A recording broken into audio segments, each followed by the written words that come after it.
Hello, my interwebers, and welcome to the first episode of Facts and Fandoms, where I will be explaining the various internet fandoms to those who haven't a clue what they are.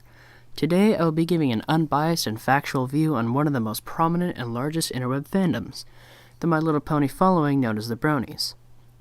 Bronies are the avid followers of the My Little Pony franchise, as well as the My Little Pony merchandise. For those who don't know, My Little Pony is a Hasbro enterprise that was launched in the 80s.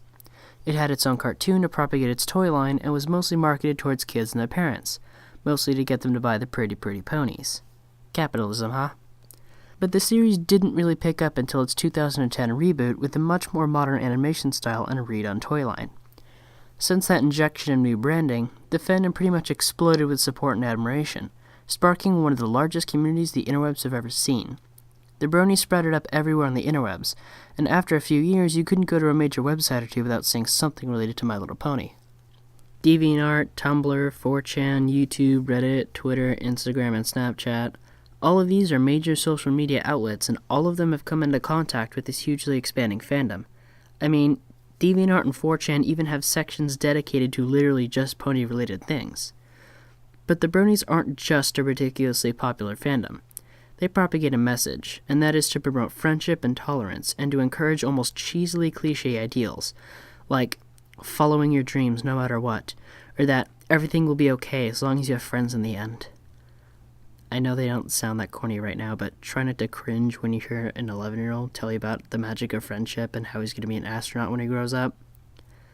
I, too, dreamed of becoming an astronaut. I feel you, little man. If you have owned a device with access to at least a few of the previously mentioned sites, you know the intense amounts of irony that it brings, as there is a huge amount of hate thrown at the Bronies from nearly everywhere on the internet.